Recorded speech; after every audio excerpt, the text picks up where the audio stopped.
Hey everybody, it's Jason Blaha here, and today I want to talk to you guys a little bit about the importance of having a high fiber diet for your overall fitness. So let me put on my +5 hat of weaponsmithing, work on skilling up my crafting a little bit, and let's talk about this. All right, this is something that, I always thought was kind of common knowledge, but apparently it's not. You see so many guys online today who are training and working out and everything, a lot of younger guys who get caught up in the whole macro thing and counting their macros, and they're not looking at something really important. That is the fiber content of their food, the overall fiber content of their diet. And what they're not weighing out is the overall health benefits, metabolic benefits, everything else of eating a higher fiber diet and picking carbohydrate choices that are higher in fiber. Now, there's a few different things to look at there. Right off the top of the list is going to be the way that higher fiber foods affect absorption of your carbohydrates. Generally speaking, I know there's two different types of fiber. Actually, there's over a dozen types of fiber we've identified. But the two basic types are going to be soluble and insoluble. And a lot of what we're going to talk about here is going to be interchangeable. People can kind of look up themselves the difference because we're talking about just the overall benefits of having a higher fiber diet. Number one is on there is going to be the fact that it does slow down the absorption of your food. It slows down the absorption of the carbohydrates you eat. Therefore, you get a nice, slow, steady trickle of energy and calories coming in. What this does for you, for the most part, this is good for weight control management, particularly for people who overeat ravenously, such as myself. I am very much an easy gainer because I have an insane appetite. A higher fiber diet helps you with that, not just with the fullness. Obviously, a lot of fiber can help fill you up. It helps with fullness tremendously as far as it putting more bulk with very little calories in your stomach and in your GI tract.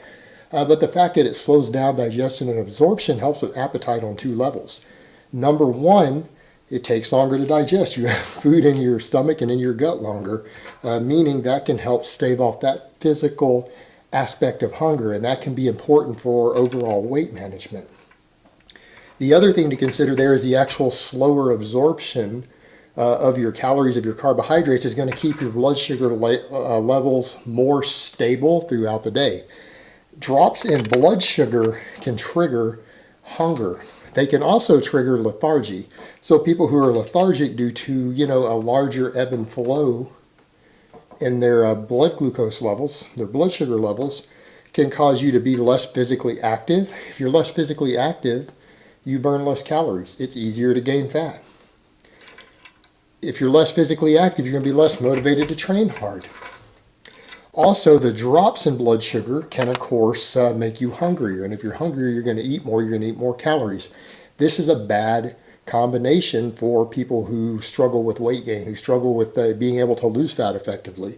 Eating foods, which again, lower fiber carbohydrates, eating a lower fiber diet in general, can contribute to basically eating more and moving less. The exact opposite of what you want, because generally what you want for weight loss is to eat less and move more.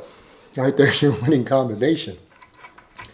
So higher fiber foods will help you with that because they will give you a more sustained energy level through the day, which will allow you to be more active in everything you do, not just your exercise in the gym, but your day-to-day activity. You're going to tend to move around more. You're going to move more. Combine that with eating less, that's a good combination. But also the sustained energy is good for people who are trying to be athletic, people who want to train more, people who want to do more training, because more stable blood sugar levels and slower absorption of your food is going to allow you to train longer. It's going to let you do more endurance. It's going to let you do more cardio, more conditioning work, a lot easier. So right here, we're looking at that aspect of fitness alone. Guys, I'm so sorry. I'm getting so tongue-tied today. Normally, I'm a lot more articulate. For some reason in this video, I just keep getting tongue-tied. But we're just going to keep going with it. And I'm not even going to bother to edit that out. But that's an enormous aspect. The blood sugar aspect of it is huge.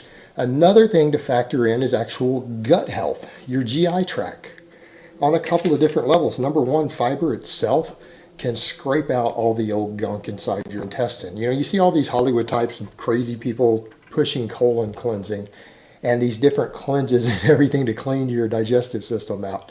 A high fiber diet does that. Anyone who eats a really high fiber diet knows what I'm talking about. First thing in the morning, especially if you drink a little bit of coffee or hot tea or anything warm first thing in the morning, anyone who eats a high fiber diet, you know exactly what I'm talking about.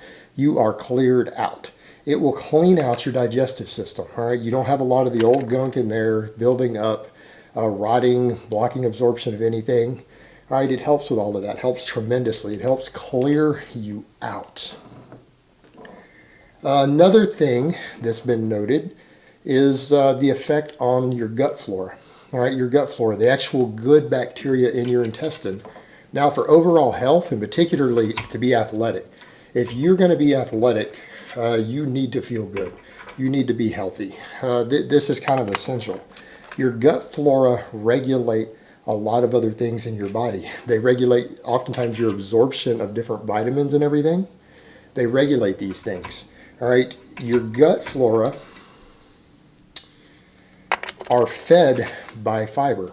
All right, fiber can actually help feed the bacteria, the good bacteria that grows in your GI tract. And then it converts it into short chain fatty acids, some of which then gets absorbed into your bloodstream. Well, those short chain fatty acids aren't even fully understood, but they seem to have various health benefits. They seem to have benefits with your overall energy, with your metabolism, things like that. So they do create a little extra calories doing that, but those calories are offset because of the fact that any extra calories you get from the short chain fatty acids are actually more than used up by your body having to use more energy to digest the higher fiber foods. So technically they're not really going to hurt you in that regard, but what they do seem to help with is various forms of your metabolism and energy are improved by these short chain fatty acids. They help you be more active. They help with your mood. They seem to help with your energy. So your gut bacteria are fed by the fiber, which then help regulate all the things in your body, help keep infections away, help boost your immune system, everything else.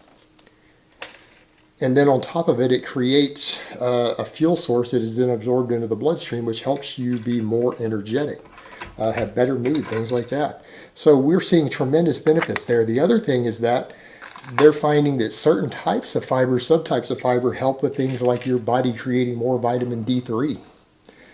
Newer studies on different things are showing things like that. The different types of fibers actually have positive benefits in your body regarding creation of certain vitamins, absorption of certain vitamins. So having a higher fiber diet in general has health benefits that we don't even fully understand yet, a lot of which are related to metabolism, a lot of which are related to the vitamins and things that we're not fully grasping.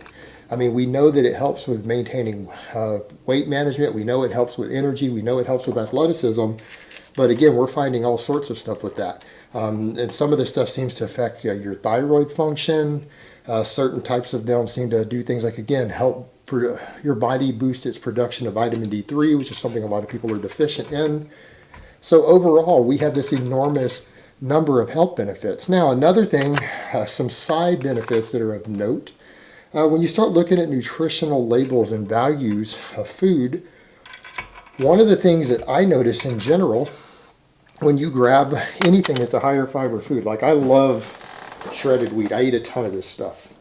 A ton of this stuff. Per serving, there's 8 grams of dietary fiber. All right, that's pretty massive.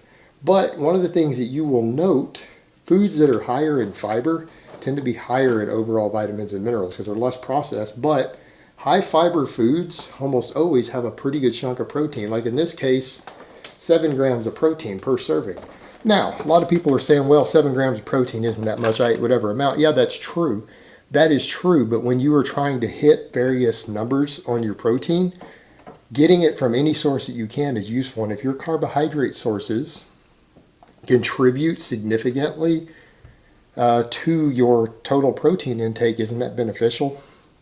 If you're trying to gain muscle, you're trying to regulate body composition, things like that, you're basically getting easy protein already in your carbohydrate sources. And just a little minor thing I've noted, usually carbohydrates that are high in fiber tend to be high in protein compared to other carbohydrate sources.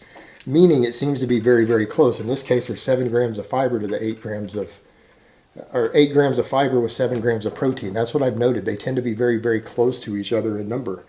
And it's maybe because a lot of the refining processes, the different carbohydrate sources go through, take some of the fiber out. That's one thing. But it also just seems to be in general that wherever there's fiber in a plant or a vegetable, there seems to be protein along with it. And you know, that's a useful thing. Like I said, if you're trying to get, say, 150 grams of protein a day, that's your target number, and you can get 40 grams of it every day from just your carbohydrate sources, that gives you a lot more wiggle room in your diet. All right, or in some cases you get 50 or 60 grams of it from your carbohydrate sources because you eat a really high fiber diet. That gives you a lot of wiggle room there. It just makes it more convenient. And overall, generally speaking, it's easier to maintain better body composition when you're getting more protein in general. And this is easy protein to get without even having to go to a legitimate protein source. And if people think it doesn't add up, it does add up over time. It really adds up when you start tracking this stuff up. And what I mean is, you know, if you're eating a 2,500 calorie a day diet, or 3,000 calories as an active healthy male, all right, there's basically 7 grams of protein in here for every 200 calories. So if you're eating 1,000 calories of this every day, that's 35 grams of your protein already covered just from your carbohydrates. It does make things a lot easier. Just a little minor side note. All right, guys, but that's really all I have to say on that today. I hope it's been informative, and I will talk to you guys next time.